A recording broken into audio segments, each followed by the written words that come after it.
daily podcast on the Iowa Hawkeyes. Part of the Locked On Podcast Network, your team every day.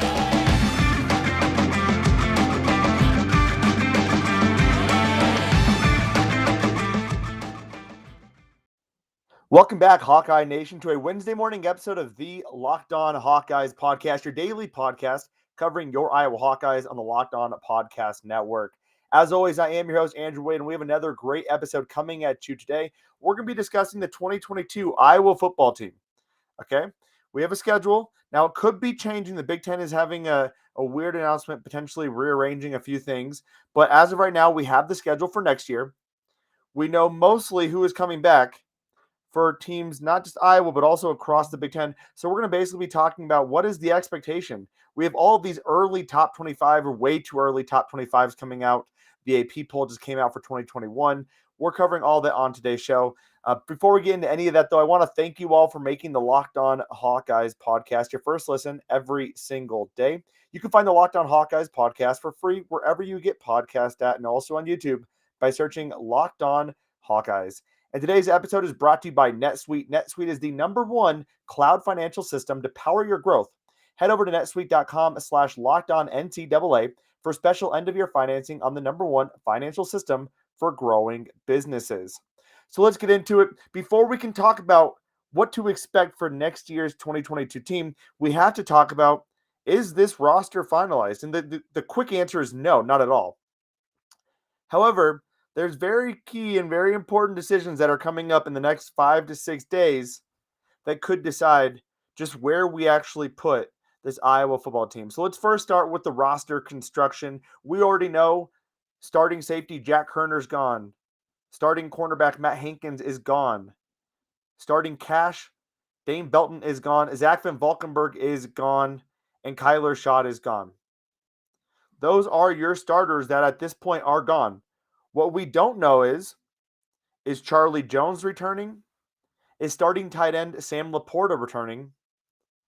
Is All-American center Tyler Linderbaum returning? And is Jack Campbell returning? We're pretty sure Jack Campbell's returning, but we don't know about the other three. Tyler Linderbaum clearly is still trying to make up his mind. Otherwise, why wouldn't you have declared already to this point? He loves being at Iowa. Could he actually return? Does he want to put his name in the history books for the Iowa Hawkeyes? That's something that's on the table. You come back, you'd be an All-American again. It would be pretty impressive. Maybe he has unfinished business. Maybe he wants to go to a Rose Bowl. Maybe he wants to win a New Year's Six bowl game. We don't know.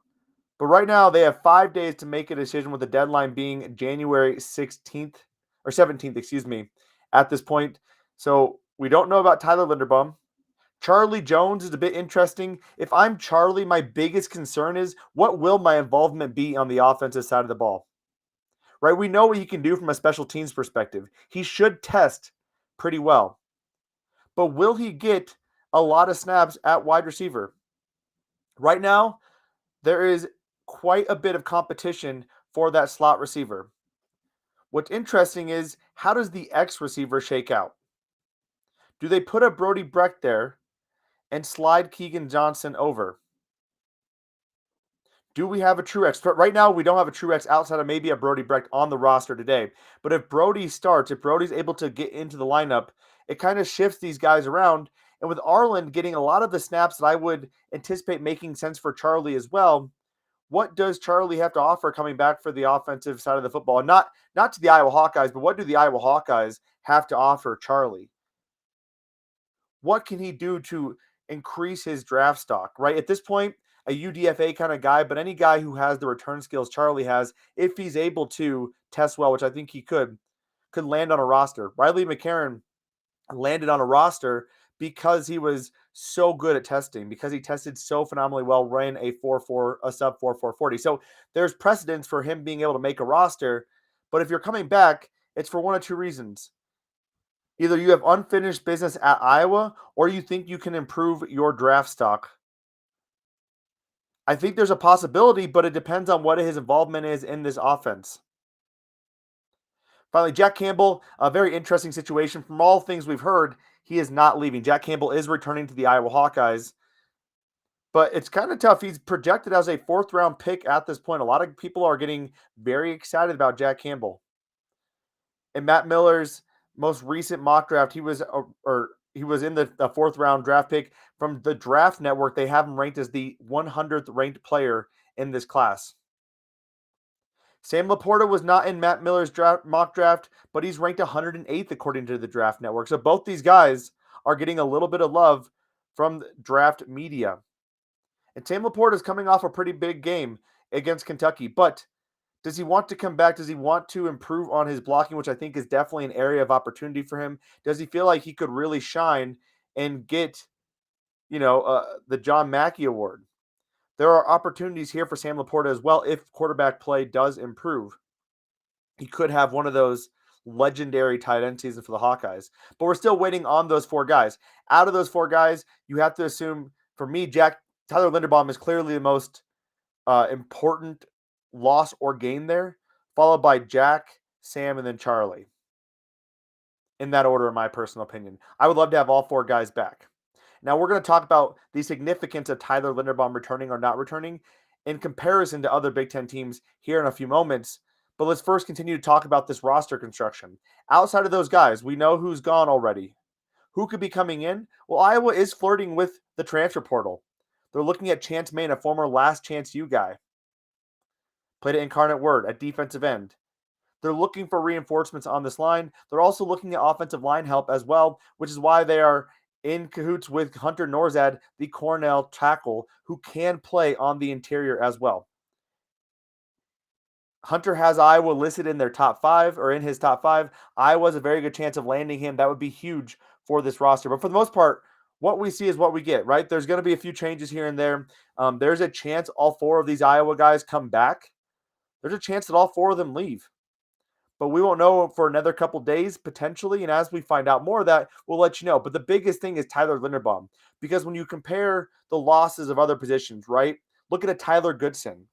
That's a big loss, but you feel pretty comfortable about the law firm duo of LaShawn Williams and Gavin Williams. You feel pretty good about what they showed in that bowl game. You look at Kyler Schott. Yeah, that is a big loss. But also, he was injured throughout the season, and we have a lot of really good young talent on that offensive line, on that interior. You look at Dane Belton, huge loss, right? But at the same time, you have a former 4-star in Cooper DeJean, who has been making waves on special teams. Sebastian Castro has been vying for his time. Jack Kerner's a big loss, but those guys are not a Tyler Linderbaum or an Aiden Hutchinson from Michigan or a George Karlaftis or a David Bell for Purdue. Right? If you think about in Madden terms, those are not X factor players. They're big players, right? They're very important to the success of Iowa, but they are not X factor players. So in comparison to some of the other teams, Iowa's making out pretty well, especially if they somehow manage to get Tyler Linderbaum to return to the team. Again, as we get more information on that, we'll make sure to break all of that down right here on the Locked On Hawkeyes podcast. Coming up, we're going to talk about Iowa's roster in comparison to these other Big Ten teams. And then we're going to get into the schedule. Again, Iowa finishing the season ranked in the top 25 again for the 4th straight year, ranked 23rd according to the AP poll. In these way too early rankings, Iowa's been anywhere from 20 to 25 from what I've seen. I think that's the floor for Iowa if they return all these remaining guys, Tyler Linderbaum, Charlie Jones, right, a Sam LaPorta, Jack Campbell. If they return those guys, and including a Riley Moss, which is also, to me, an X-factor type of player, this team can be even better than they were this year with an improved offense as well. So we're going to be talking about all that over the next couple 15, 20 minutes. Before we get into any of that, though, it is the new year, which means New Year's resolutions. And if one of your New Year's resolutions is about getting fit or eating healthier, you have to try Built Bars. Built Bars are the protein bars that taste just like a candy bar. It makes eating healthy very easy because it's delicious and it's also nutritious. These bars are covered in 100% chocolate. Most of these bars have between 130 and 170 calories, only 4 grams of sugar, only 4 net carbs, and they come packed with 17 grams of protein. Compared to a normal candy bar, that's 3-4 times the health benefits with the same taste, if not better taste as well. So as you're trying to reach your New Year's goals, trying to hit those New Year's resolutions, grab yourself a Built Bar, make it easier on yourself. And today, if you go to built.com, BUILT.com, and use the promo code LOCKED15, that's LOCKED15, you'll get 15% off your next order.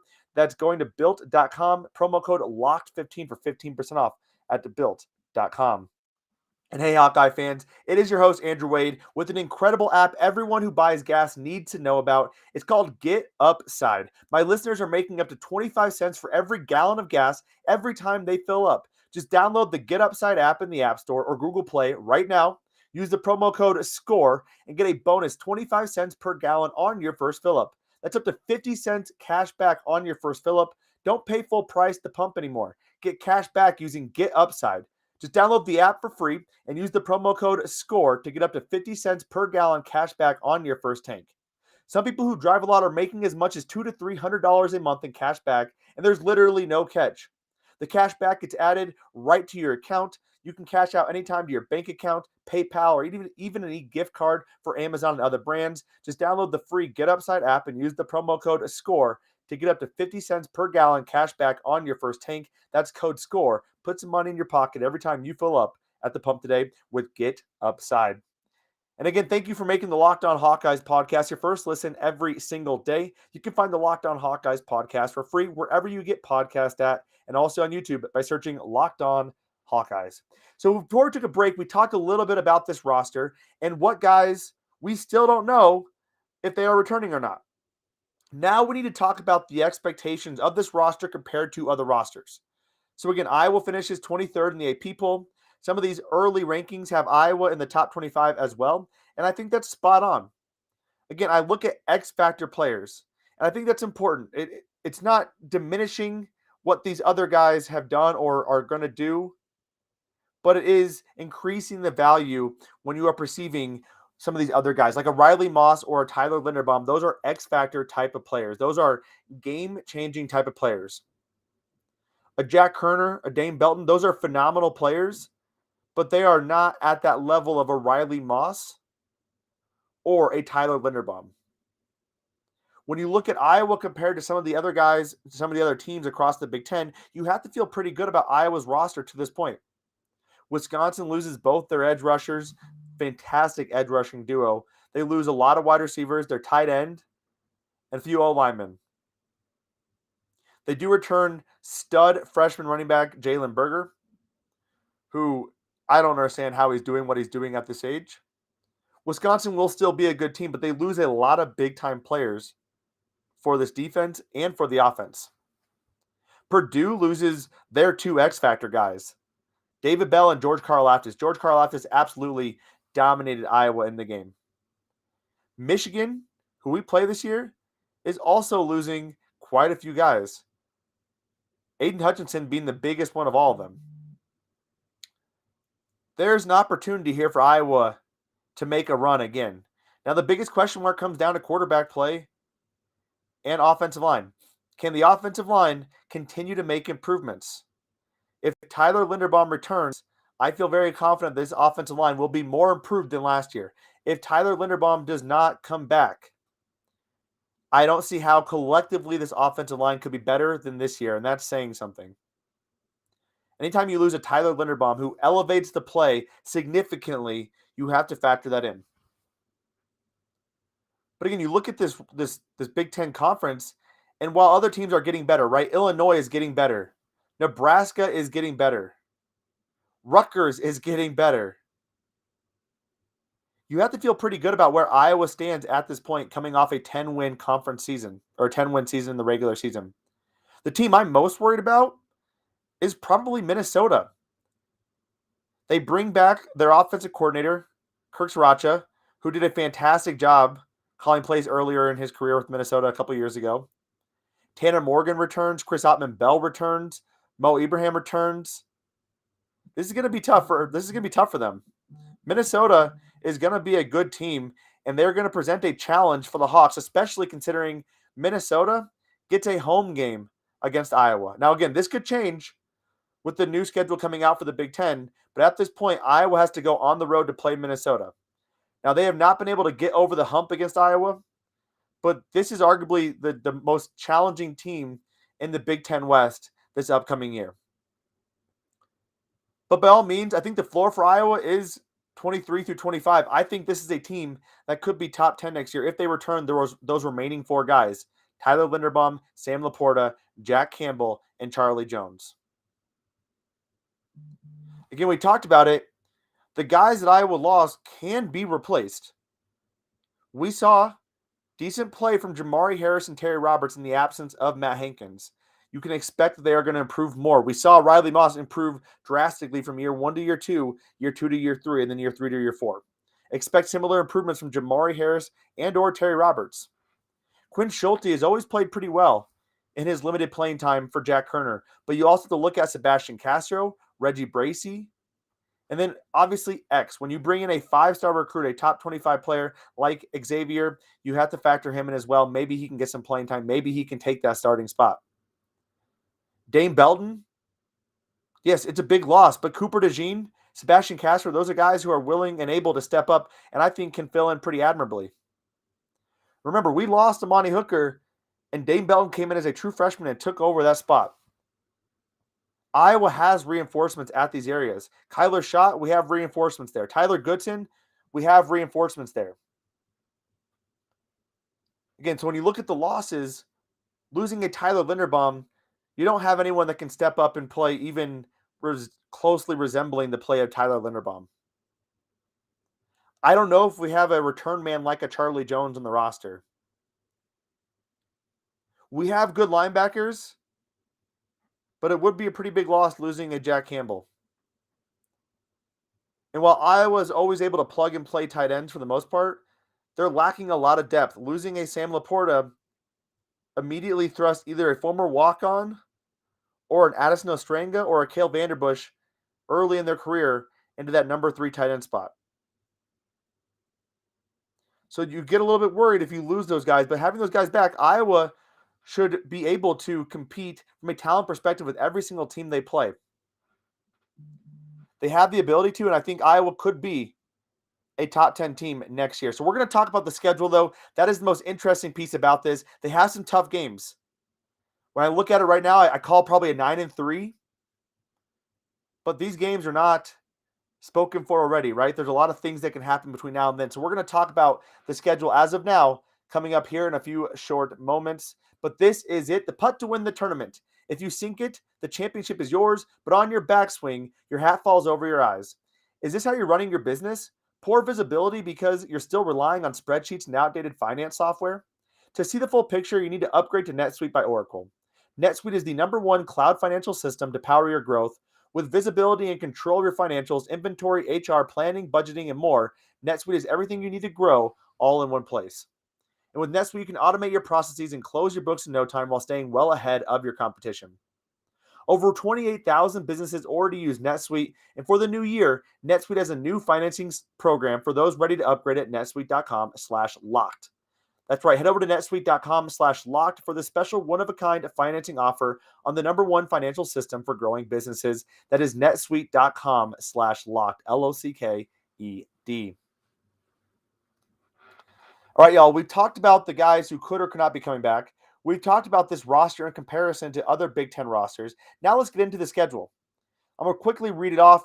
They get South Dakota State at home, Iowa State at home, Nevada at home. They go on the road to Minnesota, Michigan at home, at Purdue, at Ohio State, versus Northwestern, at Rutgers, at Illinois, versus Wisconsin, versus Nebraska. Immediately when I look at the schedule, I see a potential loss at Minnesota. I see a potential loss at Purdue and a potential loss at Ohio State. That to me is the floor, 9-3 at this point. South Dakota State should not be a problem for Iowa. Iowa State lost a lot of players. Now, they are going to be solid next year. They still have a lot of good young guys. Hunter Deckers looked pretty good in limited time. For life of me, I cannot remember the backup to Breece Hall, but he's looked pretty good as well. But they do lose quite a bit of guys. Matt Campbell's a good coach, though. They will be ready for that game. Nevada's losing Carson Strong. They'll be fine to play against. Again, at Minnesota, that's the biggest test. Can Iowa get past that first test at Minnesota? If they win that game, we should be thinking Big Ten title at this point. You get Michigan at home. Again, anytime you get a team in Kinnick, you have to factor in the fact that Iowa plays well at Kinnick. And Michigan is going to be depleted from some of their big-time players. Plus, Jim Harbaugh is flirting with the NFL. Could he leave for the NFL? That would also hurt this team as well. At Purdue. This one sucks because Iowa is going to be more talented than Purdue next year. Purdue does not have a David Bell or a George Karlaftis, but I'm sure it'll be either Tyrone Tracy or another wide receiver who will torch Iowa's defense again unless Phil Parker finally makes changes to how he handles Purdue's offense, unless he can finally get a step ahead of Jeff Brom. It doesn't matter if Purdue's at Iowa or at Purdue, that game's going to be tough. And then you get at Ohio State. That is going to be a very difficult game. Let's just say, in theory, Iowa gets that point undefeated. So you're looking at a 6-0 Iowa team versus an undefeated Ohio State team more than likely. You always have a chance, right? You always have a chance, but it gets significantly tougher going on the road at Ohio State. It's tough for me to predict that to be a win for Iowa. They are losing quite a few wide receivers, but like in Alabama, Ohio State constantly restocks and restocks and restocks. Northwestern is not going to be as down as they were this past year, but getting them at home should be a win. I'm not worried about Rutgers or Illinois on the road. They are better teams than they have been, but that home field advantage is non-existent for Rutgers and Illinois. Getting Wisconsin and Nebraska at home will be huge for Iowa, though. And I do believe Wisconsin is, they're losing quite a few guys that are important for their team. I think Iowa has the advantage in these games. So when I look at the schedule, I'm thinking 9-3 or 10-2 at this point. Iowa's team should be even better going into next season. If they can just figure out the quarterback play, if Brian Ferentz can modernize this offense a bit more significantly than they have in the past, this is an Iowa team that will have a significant portion of their defense returning. A top 10 defense in the nation, most of that will be returning. You get Big Ten Defensive Back of the Year, Riley Moss returning. We should expect this team to be a top 10, top 15 team next year if we get those guys back. That's my thoughts on next year. Let me know what your thoughts are in the comments on YouTube or in a podcast, a review if you want on Apple Podcasts or Google Podcasts, wherever you're getting this podcast at. Give us a review or tweet at me. Let me know what your thoughts are on this Iowa football team heading into next year. That does do it for our show today. If you want some betting advice, I highly recommend you check out the Locked On Bets podcast hosted by your boy Q and handicapping expert Lee Sterling of Paramount Sports. They do a great job of breaking down 3 to 4 games every single day and giving you who you should be betting on at BetOnline.ag. That does do it for our show today. We are doing a crossover episode with the host of the Locked On Hoosiers podcast in preparation for tomorrow's Iowa versus Indiana men's basketball game, so be on the lookout for that. And again, thank you all for tuning in to today's episode of the Locked On Hawkeyes podcast. Have a fantastic Wednesday, y'all, and let's go Hawks.